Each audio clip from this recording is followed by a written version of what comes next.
13 or 14 pound packer brisket here. The first thing I'm gonna always do is I'm gonna try to get some of this loose fat off the top. I just kind of put my hand underneath the brisket, push it up a little bit just to give me a chance to get underneath it. Try not to dip down in the brisket if you can. You know, you make a mistake and you do, it's really not that big of a deal, and you didn't ruin anything, and it's gonna be okay. So finish that. Right here's the decal, here's the point, here's the flat. It doesn't have to be perfect.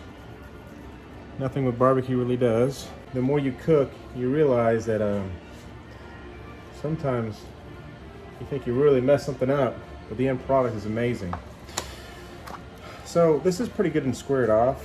I am going to take care of this right here, this brown meat right here, discoloration, and just kind of brown it out a little bit. The knife I use is a $3.24 knife, or $3.64 knife at Walmart. You get it out of the fishing section, and it's very well priced, you know, for what I use it for, and how much I've seen knives for. Do the same thing.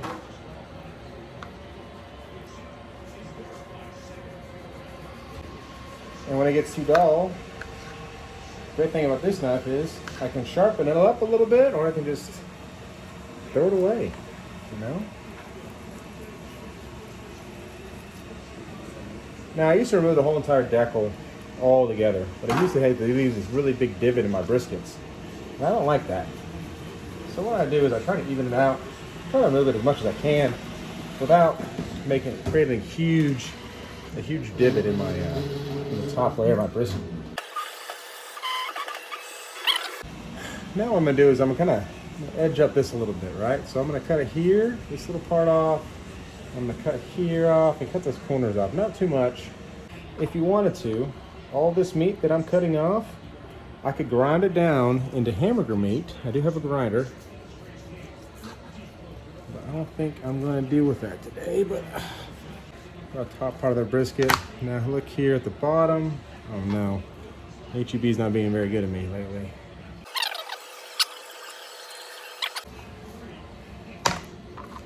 You see this big, thick, fat layer right here? We're gonna trim that down a little bit. We don't want that.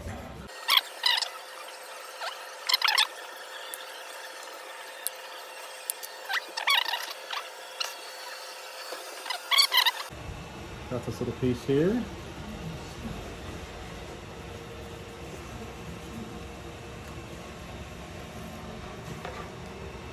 Around the edge, you don't see really that bad of a fat cap. It's about a 1/4 inch around. It's even smaller on this side.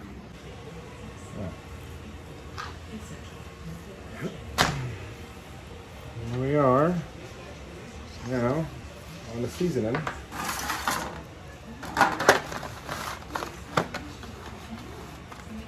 Two seasonings I use is Costco coarse black pepper, or maybe this is Sam's Club, I can't remember now. Oh yeah, it's Costco.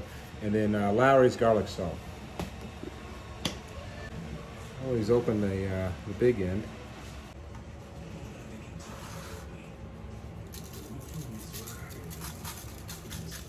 A healthy dose of black pepper.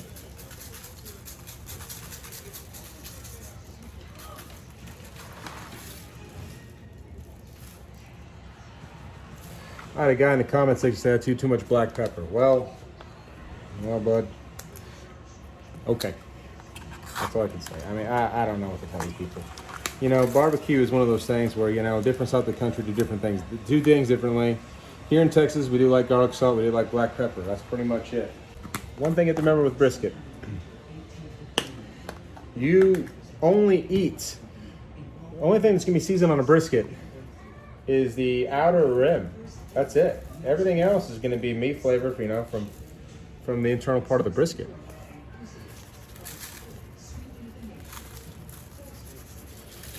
So I don't get the whole, I don't know, man.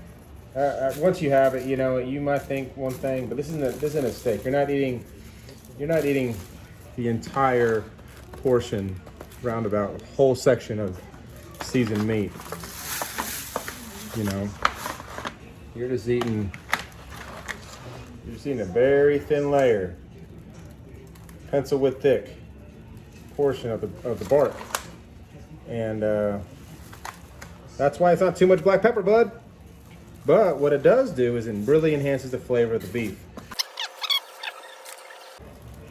Now I season the meat side up first because I cook fat side up.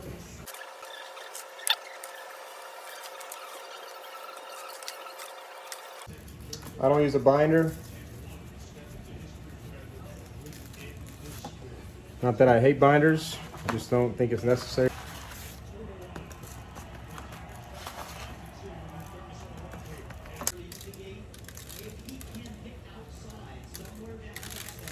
There we go. Time to go in the smoker.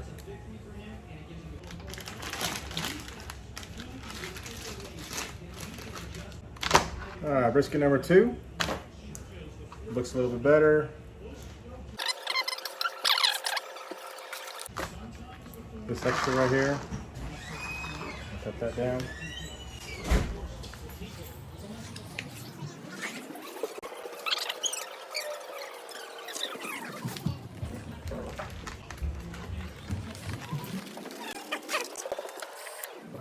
Look at this layer of fat right here, huh? We don't want all that with our cuts. That looks okay, the other side looks okay, so we're going to have to trim this off a little bit.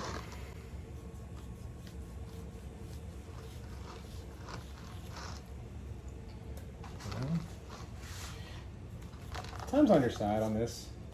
Don't rush it. Don't spend too much time though calculating your every last cut though, you know. If you scalp it a little bit, it's not the end of the world. It will be okay. It will be fine.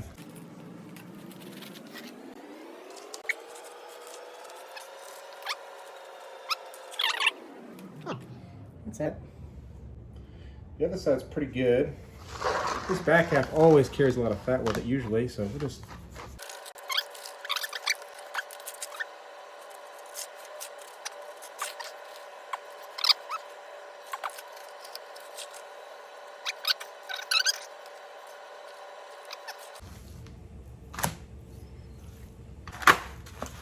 All right. And I let the brisket sit outside of the refrigerator for however long it takes me to trim these up. If I do 11 briskets, obviously the last one's very tacky. The first couple, yeah, like this one and the last one, they're not as tacky, so you know it doesn't stick adhere to as well as it should maybe. But it's nothing for me to, you know, I'm not worried about it at all.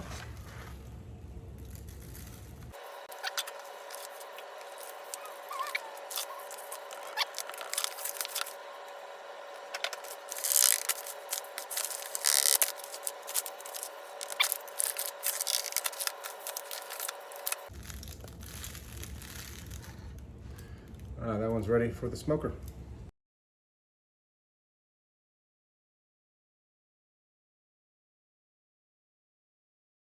First things first, let's talk about this brisket, right? Right now I can tell this is the flat, this is the point, this is where your fattier pieces are gonna come from, this is where your leaner pieces are gonna come from. I do one slice right down the middle, just to open up this saran wrap. What the saran wrap does is locks all the juices and beef tallow into the brisket while it's hanging out in the freezer or hanging out in the cooler or heating back up.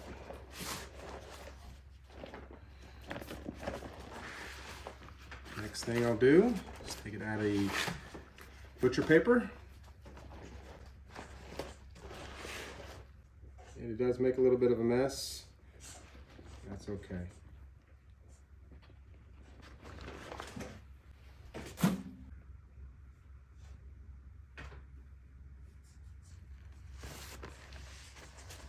So first cut, right down the middle.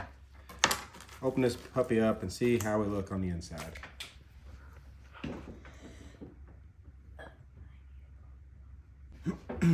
I'm gonna slice up the lean first. Again, the grain you can see is going this way. So I'm gonna slice this way. I'm gonna do it about a pencil width thick slices.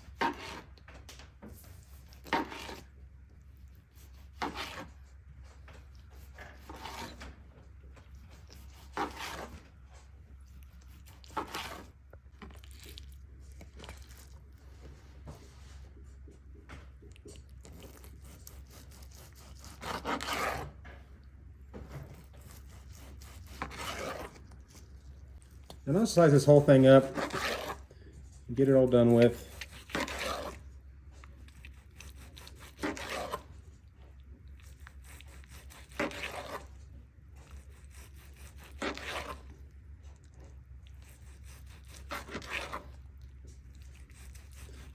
Notice I said about a pencil width. If you go a little bit thicker, a little bit thinner, it is okay. It's not the end of the world. We're almost done with the lean. And then we'll get on my favorite piece of the brisket, which is the fatty portion.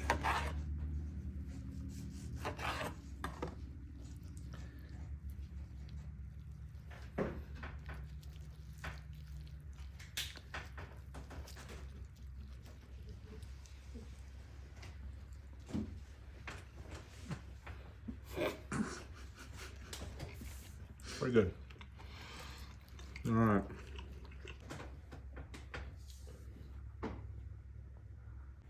Okay, so now we have a point. Now remember, here's the grain running this way. So we're gonna slice this essentially this way, okay, against the grain. My first slice. Again, you want about a pencil width thickness for these slices. Now this, that right there,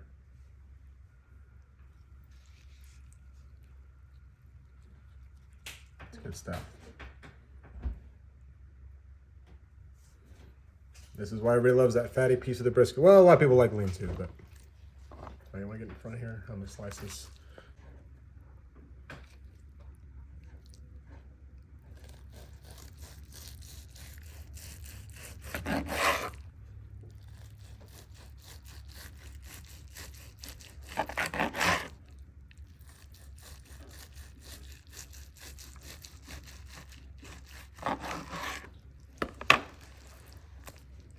Now these fattier slices, sometimes it's hard to get a good slice like that because it does get all the fats rendered down. It starts shredding a little bit, but that's okay. We got some real good slices of this fatty. I'm just gonna put this off to the side. And I'm gonna continue doing that until it gets the rest of it cut up.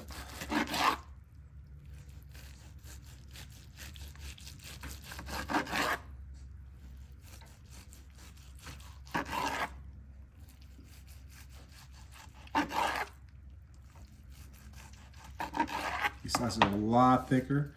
Again, like I said, these fatty portions of the brisket are hard to slice kind of thin. They'll just fall apart and shred. Which, you know, chopped brisket is very good.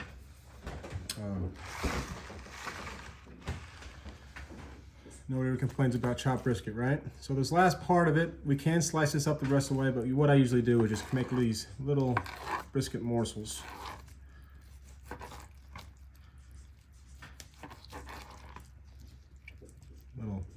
Little brisket nuggets, and they're pretty good. And just little appetizers. This is what you'll get with normal size briskets that I cook. I usually cook around 11 to 14 pound briskets, so it yields about 7 to 8 pounds of actual meat after everything gets said and done. You have your lean here, which is you know, obviously a very big fan favorite. You have your more fattier pieces here, which you can also chop up, make brisket sandwiches, or keep them sliced, which I personally love. And this will feed, you know, you're looking at a quarter pound of meat per adult usually. We'll say we're looking at around 14 to 18 people per brisket, with, you know, with sides and bread and everything else that you're serving with it. So